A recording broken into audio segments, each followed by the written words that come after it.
Sadar tidak Habib Rizik? Antum ini dibuat mainan. Sadar. Ini penting diperhatikan, ya. Tapi jangan membawa agama ke dalam politik. Kenapa saya katakan jangan membawa agama ke dalam politik? Karena politik itu kotor. Ini saya mau bicara belak-belakan ya, supaya didengarkan bukan saja oleh masyarakat yang luas, tetapi juga oleh keluarga-keluarga habaib. Dia datang ke Indonesia, dia bilang dia heran.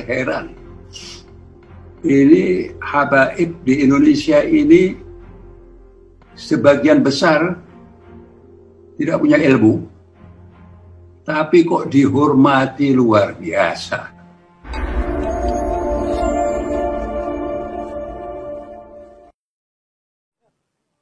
Terus terang saya baru pertama kali dipanggil Habib di publik ini. Gelar Habib ini berat sekali. Kalau saya menyandang gelar Habib lalu mengumumkan kemana-mana, nanti saya takut betul di akhirat ditanya oleh baginda Nabi, kamu kok ngaku-ngaku keturunan saya? Kamu sudah berbuat apa?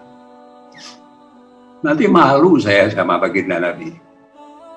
Jadi lebih baik Habibnya bukan cuma dikurungi, disimpan saja dulu.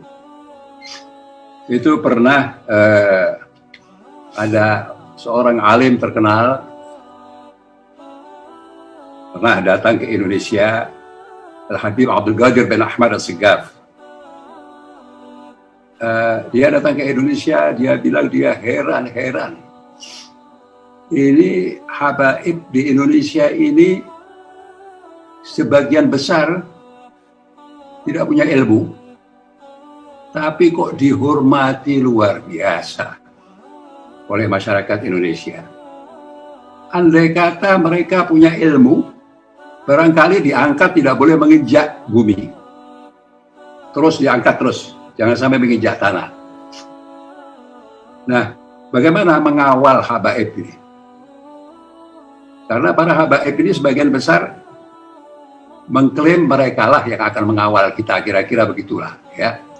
Nah, mengawal ini saya artikan dalam arti menasihati. Jangan sampai habaib ini menyimpang dari garis Nabi besar Muhammad sallallahu alaihi wasallam. Menasihati itu juga bisa dalam bentuk kritik. Manusia harus selalu siap untuk dikritik. Kebangsaan itu apa? Kebangsaan itu adalah tujuannya macam-macam. Persatuan. Kita negeri yang terdiri dari berbagai suku bangsa, berbagai agama, penganut agama, ratusan bahasa daerah. Luar biasa ini. Founding Fathers kita ini. Luar biasa. Bisa menyatukan kita menjadi satu bangsa, satu negara, yaitu bangsa Indonesia. Ini harus kita jaga. Jangan sampai ulama atau habaib ikut-ikutan memecah belah. Ini sangat penting sekali. Itu, kebangsaan itu, salah satu artinya itu. Kebangsaan juga, kita harus jaga kedaulatan negeri ini. Jangan sampai kita dikuasai oleh kekuatan-kekuatan asing, baik berupa pendudukan negeri ini oleh asing, maupun dikuasai ekonominya, dikuasai budayanya, dan sebagainya. Jadi peran kita semua termasuk peran dari habaib. Jangan lupa ya, bahwa apa yang terjadi di Timur Tengah, di Suriah, di Libya, dan sebagainya, itu karena perpecahan. Dan sebagian perpecahan itu didorong oleh kekuatan-kekuatan asing. Sehingga negeri itu hancur lebur.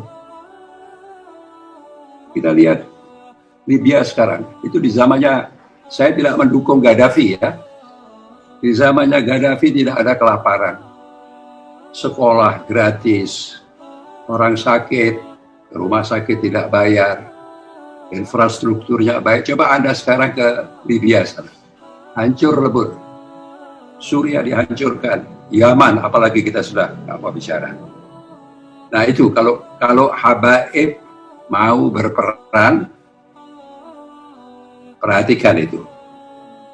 Jangan sampai kita ikut di dalam tindakan-tindakan yang memecah belah bangsa ini. Jangan sampai kita ikut di dalam perilaku yang mendorong kepada lemahnya kedaulatan. Kebangsaan juga menimbulkan, menciptakan kesejahteraan bagi rakyatnya. Kebangsaan juga menghormati semua agama. Kita mayoritas Muslim, betul, di negeri kita. Tapi mayoritas itu tidak berarti boleh menekan minoritas. Bukan begitu. Minoritas itu tidak harus mengatakan harus diberi hak khusus. Sebab mayoritas di negeri ini itu bukan hanya mayoritas Muslim. Ada mayoritas gender. Saya tidak tahu apakah laki-laki lebih banyak dari perempuan. Lalu mengatakan presiden harus laki-laki. Karena mayoritas laki-laki. Ada mayoritas suku Jawa di negeri ini. Lalu kita mengklaim karena suku Jawa mayoritas, maka presidennya harus orang Jawa. Dan seterusnya, dan seterusnya. Apa benar itu? Apa bisa dibenarkan? Tidak ada. Negeri ini adalah negeri demokrasi. Setiap warga negara berhak untuk memilih dan berhak juga untuk dipilih. Dan kalau dia dipilih, dia harus dihormati. Tidak peduli sukunya apa. Tidak peduli agamanya apa. Ini kalau kita semua mau jadi warga negara yang baik. Kebangsaan dalam sisi agama, saya kira yang utama adalah memberikan kebebasan beragama. Saya sering dengar ya, bahwa ada klaim-klaim dari ustadz-ustadz tertentu atau habib-habib tertentu, Islam di negeri ini dipojokkan. Masya Allah. Masjid terbanyak di dunia itu ada di negeri ini. Ada lebih dari 800.000 masjid di negeri ini. Jumlah hujjaj, orang yang pergi haji, seluruh dunia yang paling banyak itu orang Indonesia. Majelis-majelis taklim, pesantren-pesantren, sekolah-sekolah agama bertebaran di seluruh negeri. Tidak ada pembatasan-pembatasan. Apa yang dimusuhi? Ya, dia bilang ada kriminalisasi ulama. Nah, ini harus hati-hati, ya. Kalau kita bicara kriminalisasi ulama, harus hati-hati. Apa artinya? Apa yang dimaksudkan itu bahwa kalau ada ulama atau yang menyebut dirinya ulama melanggar hukum, boleh. Artinya kalau ada ulama yang melanggar hukum tidak boleh ditangkap, tidak boleh diproses di pengadilan. Mana ada aturan seperti itu? Nabi sendiri pernah mengatakan, kalau putriku Fatimah mencuri, dan itu tidak mungkin saya kira, kita semua yakin, maka aku akan potong tangannya. Tidak ada itu keistimewaan hukum buat ustadz, buat ulama, buat habib, tidak ada. Melanggar hukum harus diproses secara hukum.